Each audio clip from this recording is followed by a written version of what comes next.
Satu itu berarti itu start recording. Jadi kita akan recordingnya gini ya.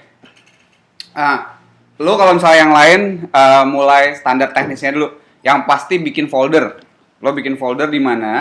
Atau kalau lo udah ingat GitHub lo simpennya di mana? GitHub lo simpen di mana? Pakai folder yang itu, ya. Di folder GitHub lo itu. Oke. Terus file name-nya Haskell tuh .hs. Jadi kalau nyimpen pakai nama apapun itu apa gitu, one.hs. Kalau gue biasanya 1, 2, 3, 4, 5 atau alpha, beta, gamma, bla bla bla. Nah ini file kayak gitu. Terus kalau misalnya lo kan nyalain di bawah, biasanya otomatis ya kalau pakai hit itu command L itu apa? Kalau di Windows Control L.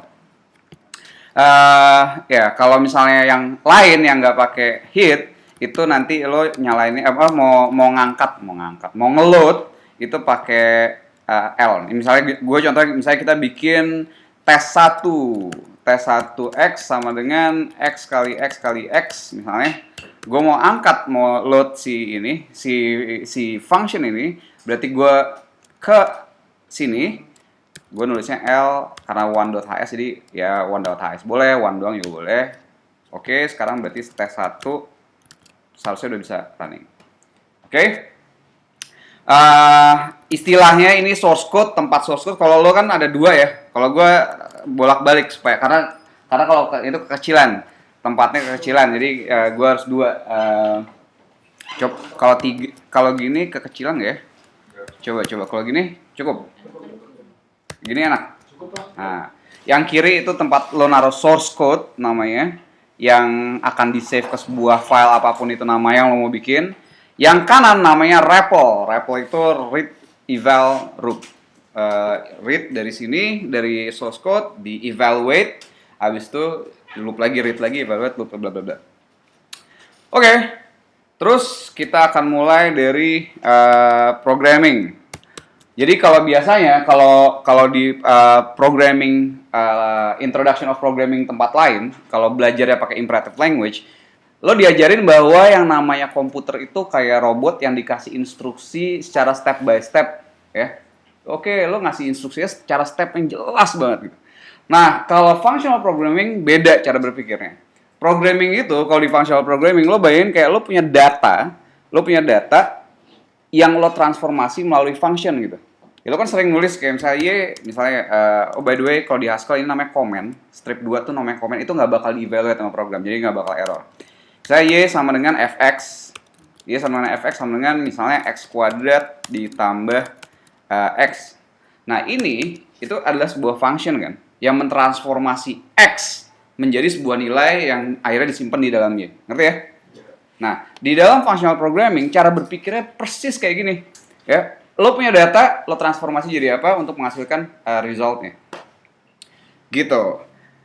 Nah, cara kerjanya jadinya, lo ingat postulat yang pertama.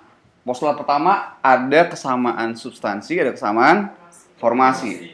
Di dalam defining a function, mendefinisikan suatu function, itu adalah postulat pertama kesamaan formasi. Jadi kalau misalnya yang gue punya skr x sama dengan x kali x, ini adalah kesamaan formasi di mana nanti kalau ini gue load di kiri, oke, terus gue nulis skr, misalnya skr berapa, 10 gitu ya. Apa yang dilakukan si program itu akan mencari definisi function lo yang di kiri, ya, yang di kirinya nih skr 10, cari deh skr x. Ya, di mana x-nya ada 10. Terus berlaku postulat ketiga. Dia akan mengganti yang sebelah kanannya ini akan diganti untuk menggantikan. Jadi kalau cara si komputer bekerja, dia nyari skr 10, ternyata dapat skr x kan. Nah, dia akan gantiin ini sesuai dengan formasi yang tertulis sesuai definisi lo, diganti dengan 10 kali 10. Dan karena dia udah tahu 10 kali 10 itu berapa, ya udah langsung di-evaluate. Oke, itu functional programming. Jadi konsep berpikirnya kayak gitu. Nah, ya basic dulu, lo bisa memperlakukan si Haskell ini kayak kalkulator ya. Pertama standarnya adalah ya udah karena dia functional programming, ya udah lo bisa memperlakukan ini sebagai kalkulator. Oh mau dapat ini berapa? Terus kemudian kalau operasi yang ada apa sih, tambah. Standar lah, tambah kali. By the way, lo bisa nebak nggak kira-kira nih isi jadinya berapa nih? Jawabannya berapa ini? 130. Yes, karena itu penting aturan prioritas ya. Yang namanya kali pasti diprioritasin. Nah, ya sebenarnya pengurungan ini penting ya, bukan penting sih, ngerti lah, penting untuk ngerti. Bahwa yang didahuluin itu. Kalau ini kira-kira hasilnya berapa nih?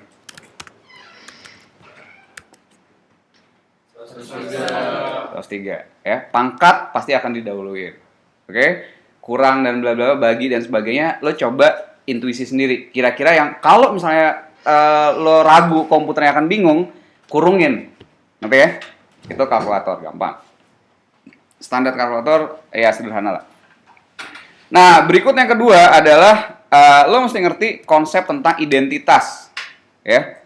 Identitas itu adalah penamaan suatu hal. Penamaan suatu hal. Contoh, di sini kita punya 3 identitas yang kita kasih nih. Yang namanya pertama T1 dan 2 identitas, T1 dan SQR. Karena ini adalah identitas yang lo jadi ngasih tahu komputer nih gitu. Ya. Kalau kita nantinya bakal lo bayangin komputer tuh si tolo yang butuh bener-bener definisinya jelas banget.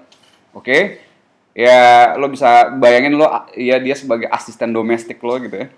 Asisten lo yang lo suruh, SQR X itu adalah X kali X. Oke. Lain kali kalau gue minta SQR 10, lo balikin ke gue sesuai dengan definisi yang tadi. Oke? Sekarang lo punya hasilnya gitu. Let's say lo mau nyari misalnya akar 10. Apa yang terjadi kira-kira? Error. Not in scope, akar. Artinya not in scope tuh berarti belum kenal dia. Kenapa? Karena ya lo bayangin apa ini akarnya apa mbak gitu loh. Misalnya kayak si asisten lo akan bertanya ke lo gitu kan, apa nih gitu, gue kagak tahu. Kita mesti kasih tahu dulu, misalnya akarnya nggak salah gitu ya. Akar adalah X kali X kali X kali X. Oke, kita kenalin dulu ke dia bahwa ada nih yang namanya akar yang isi itu, isi akar bla bla, baru keluar hasilnya. Jelas? Ya. Identitas harus terdefinisi dulu. Sebelum dia terdefinisi, lo nggak bisa pakai. Ya.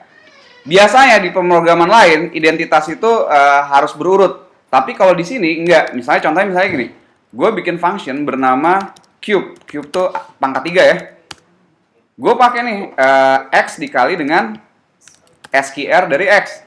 Ya kan, pangkat 3 gitu dong. X kali pangkat 2. Kita cek di sini. Jalan nggak? Kebetulan jalan. Ya. Haskell itu bisa urutannya nggak masalah. Ya, lo mau naruh di mana gitu posisinya nggak masalah. Bahasa pemrograman lain biasanya bermasalah dari sisi urutan. Ngerti nggak maksudnya urutan? Ya, jadi kalau lo naruh ini biasanya harusnya di bawah. Ini nggak perlu. Oke, itu konsep identitas. Dan lo juga nggak harus function itu juga bisa apa ya? Nggak harus function yang namanya identitas. Bisa juga cuma sekedar value. Ya, value itu nilai. Misalnya contohnya gue mau pi. Ya, pi itu adalah misalnya 3,14 bla bla bla bla bla bla, asal. Gue nggak hafal ya. Ya udah, kita minta pi, jebret. Ups, nggak keluar deh. Kenapa nggak keluar? Oh. Oke, coba kita minta pi, error, or period pre-imported from. Oh, sorry, karena dia udah ada, ya. Our pi. Ya jadi ada masalah. Jadi nanti gue ceritain dulu. Kita coba dulu tes jalan apa enggak. Our pi. Nah, jalan.